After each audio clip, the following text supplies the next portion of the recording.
me ask you a question. When was it that you first became aware of God in your life?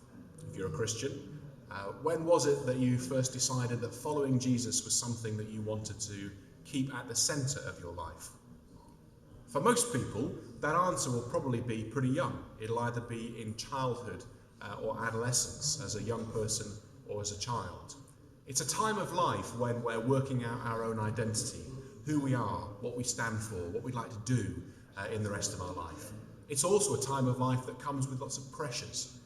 Pressures of making new social relationships, pressures of changing environments, pressures of school and exams, pressures of suddenly realising, if you were brought up in a Christian family, that not all your friends believe the same things as you do, go to church, or understand what spirituality, Christian spirituality is. And what we're engaged in conversations with friends in the Diocese of Europe is how can we have an ambition to be more engaged with children and young people? How can we have an ambition to put them at the heart of the life of our church? How can we have an ambition to build our ministries around supporting families in their task of raising children and young people into the faith? It's not easy. It's a challenge. We know that the statistics show us that young people are leaving the church, but we also know that some churches are growing. Some churches are finding the things that they need to do in order to put children and young people at the heart of their life, at the heart of the life of the church. So I wonder where you might start. I wonder what things you might do in your place where you're living, your context, whatever that might be, whether it's urban or rural, whether it's in the north, south, east or west of Europe.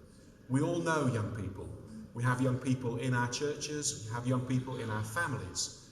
We have friends who have young people, grandchildren, their own children. We all know some young people. So perhaps a starting point is to think about the conversations you have with them, how well you're asking about their lives and understanding some of their pressures.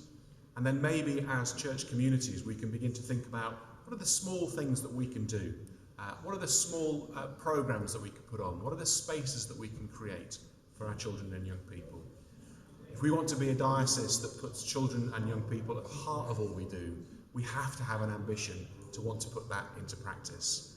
But that ambition is something that we can achieve with God's help in small steps.